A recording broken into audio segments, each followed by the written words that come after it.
We are continuing on Hilchot Shabbat, and we are starting today the halachot of tzad. Halachot of tzad means trapping, and we, generally speaking, we think that we don't really deal with hunting and trapping nowadays. You know, a regular upstanding citizen is not going about their day with trapping stuff and hunting stuff down, but at the same time, it has a very serious daily ramification for our city life, as well as we will see the halacha unfold to modern day era. The basis of this halacha obviously is one of the melachot that was needed to be done for the building of the Mishkan, melechet avodah, of however you understand it, with the or tachash that had to be tzad. So kol tzad chayav of shebemino nitzot. If you trap a type of animal that mimino nitzot, that it is normal for it to be trapped. That means people trap it for catching that species of animal. Then chayav, then you're transgressing a biblical level of transgression. And same would be for fish as well, right? The Gemara talks about hasat chilazon, right?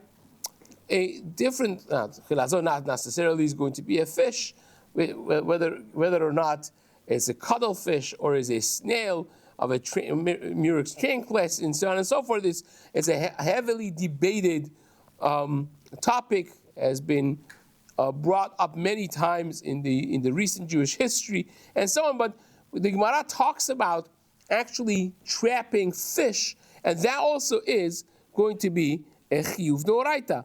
Ubilvad sheyisod otan lemakom sakur she'eno mechusar seda.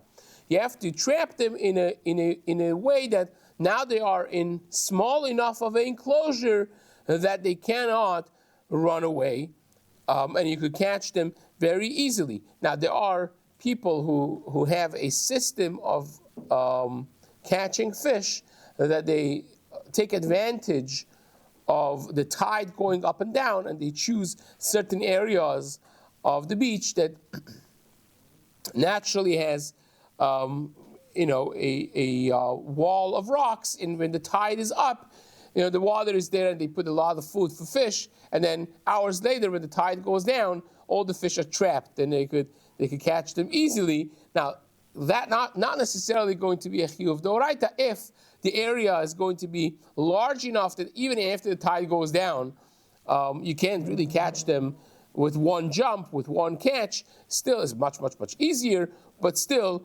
not nitzot ve'omed. So that becomes part of the definition of what is considered trapping. For instance, if you chase a deer down, and now you enter this deer into an enclosure of a house, right? Or to a backyard, a front yard, and now you lock the door. Or you chase a bird down and they enter an enclosure.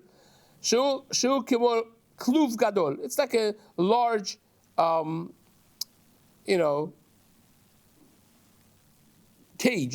It's like a larger cage. And you lock now to close the door. Or you take fish and you put it in a little container of water. Then you're going to be chayav, because again, a deer going into a room, now it doesn't have that much room to run away. A fish in a little bowl of water, it doesn't have much room to go. A bird into a small cage doesn't have much room to fly. But if you caught the bird inside the house, for instance, you see a rare species of bird entered your house, lo and behold, right? And you're like, whoa, this is amazing. You close the window, right? Now it's trapped, quote unquote. But your house is one of the blessed house of the Jewish community, and it'll take you until Mashiach comes if you want to catch this bird. Now, from corner to corner, you have to run after it. It's not an easy catch.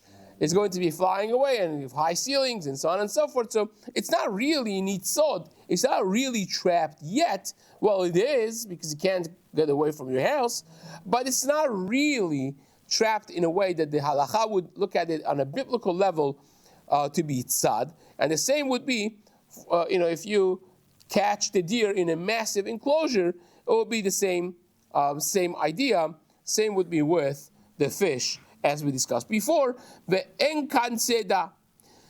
Ve'chen im ichnis tzvi letraklin gadol v'rachav yadayim. Kevan sha'adayin yefshar letofso. You can't catch it with one attempt, and therefore you're patur, even though that the Rabbanan, it will be still asur.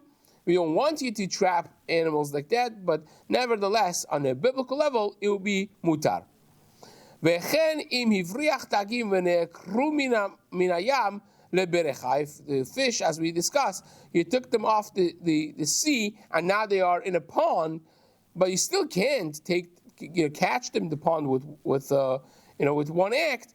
It will be patur, but still, all of these things are asur midrabanan. So this is the Rambam's categorization in Perek Yud of Hilchot Shabbat. Again, Rambam in Perek Tet discusses the Rabbanans. In Perek Yud, the Oraitas in Perek Yud, it discusses what would be asur mi the Rabbanan. Now, if you have this animal, let's give the example we gave was a deer. If he enters your house or he enters your chatzer, if one person stands in front of it, or one person blocks the way, locks the door, you're chayav. But if two people stand there, imagine you have a larger gateway, one person standing doesn't block it.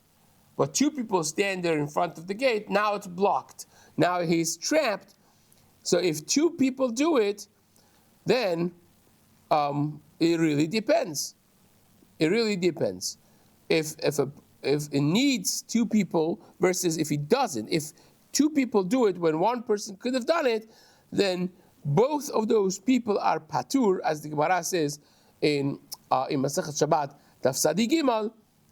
But still it's going to be asur derabanan, because shenayim sha'asauha, there are two people who did a job that one person could have done, then it's going to be a rabbinic prohibition, not a deoraita.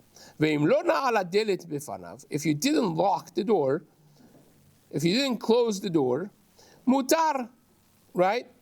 Then it's mutar, because kevan sha'aderet ptucha befanav, once the door is open, en kan isur seda kelal. Then there's no isur whatsoever. Now, how about a person that sets up a trap on Shabbat in places that there are birds or animals traveling, and this is the place that you set up your trap, miyad nichnesu letocha chaya ve'ofen yisodu sham. And immediately as you set up the trap, immediately after you had the bird, the animal, whatever it is, come, enter the trap and be caught, then you're going to be chayav. But if this did not happen right away, it happened afterwards, then you're patur, aval asur midrabanan. Still, it's asur because you set up a trap on Shabbat, which is an act of isur, but it's asur midrabanan. You didn't catch them. The trap caught them later on. It was not, instantly when you put the trap, and therefore that's not considered a direct tzeda. It's an indirect tzeda, and that would be asur midrabanan. Now, if an animal or a bird enters your room, right, there are those who say it's asur to close the door, even though that you don't care about the animal. You don't care about the animal. You want to close the window because you don't want bugs to come in, right? You don't want mosquitoes to come in. But it happens to be that 2 minutes ago, a bird came in to the room, and it's in the corner of the room still. Now, when you close the window, you really don't care about catching the bird. You don't need it, you don't want it, you don't care about it. You just want the window to be closed because you don't want it to be too cold, or you don't want it to let the bugs in, and so on and so forth. Because